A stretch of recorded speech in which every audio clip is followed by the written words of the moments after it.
Sa lahat po ng mga nanonood at nagtatangkilik po sa live po namin, kung hindi po sa inyo, mga mamamayang Pilipino, wala po kami rito.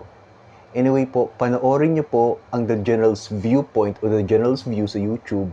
Tingnan nyo po, feature po nila si Kuya Ed TV as confirm po na tama po ang information na pinapalabas po namin. Ang topic po sa The General's View is PM ears.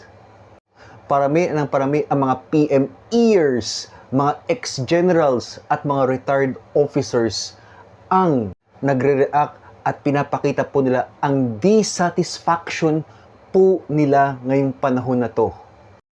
PMA retired, may matinding babala kay Marcos Jr. sa kanyang administrasyon. Matatapos din ang ligaya mo. Okay, so pakinggan natin dito at bigyan natin ng reaksyon. Hanggat maaga, huwag mo kaming akusahan na kami ay mga destabilizer sa sala na ikaw ang gumawa. Hindi mo kayang linglangin at itago ang katotohanan, BBM, na nagpabaya ka, nag-abuso kayo o abusado kayo sa inyong mga kapangyarihan. Tandaan lamang ninyo na naandito kami at patuloy kaming gagabay para mapangalagaan ang kapakanan ng taong bayan at ang mahal namin sa buhay.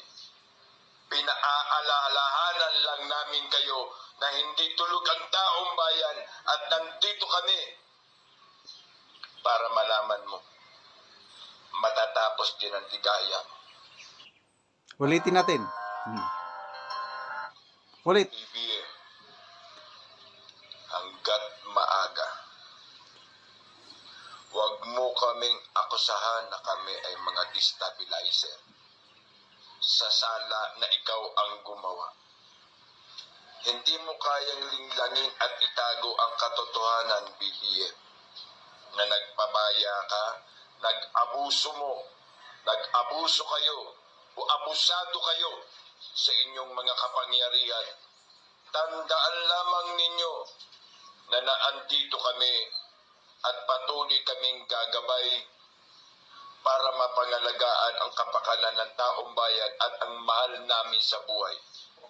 Pinaaalalahanan lang namin kayo na hindi tulog ang taong bayan at nandito kami para malaman mo. Matatapos din ang ligaya. Okay, ulitin ko ha. Posted ito by Pilipinas Ngayon sa Facebook Reels. Sa mga KOJC members at mga ibang religious organizations po na nanonood po ng aming live, maraming salamat po sa inyo. A while ago po, nagdi-discuss po kami tungkol po sa 2025 na budget, which is the most corrupt budget in Philippine history. We did not know po that the following day sa future. Pero ayon sa mga eksperto ng economics gaya ni former Undersecretary Department of Finance and budget expert at naging director din ng DBM na si Professor Shelo Magno, na itong na-ratify the version ng 2025 budget o national budget o yung government spending plan ay, and I quote, most corrupt in Philippine history. Anong masasabi mo dito, Attorney Sal? Alam mo, kaya nila tinawag na hypocritical yung mga pangungusap ni Speaker Martin. Kasi actually, he was addressing, supposed to be, sa mind niya, ang ina-address niya yung nakakalaban niya. But, nung sinasabi niya yan, palagay ko nakatingin siya sa salamin. So he was actually... Although this was public knowledge na po at dinidiscuss na po ito, for me, as an ordinary na Pilipino and an ordinary na TikToker, it makes me very, very happy po na even KOJC na-recognize na po ang concern po naming mga mamamayang Pilipino. I'm very, very happy po na the following day po, after po ng live namin, na-discuss po ito, which means that every Filipino knows po ang 2025 budget is the most unjust po sa lahat. Anyway, sa mga mamamayang Pilipino po rito, maraming salamat po.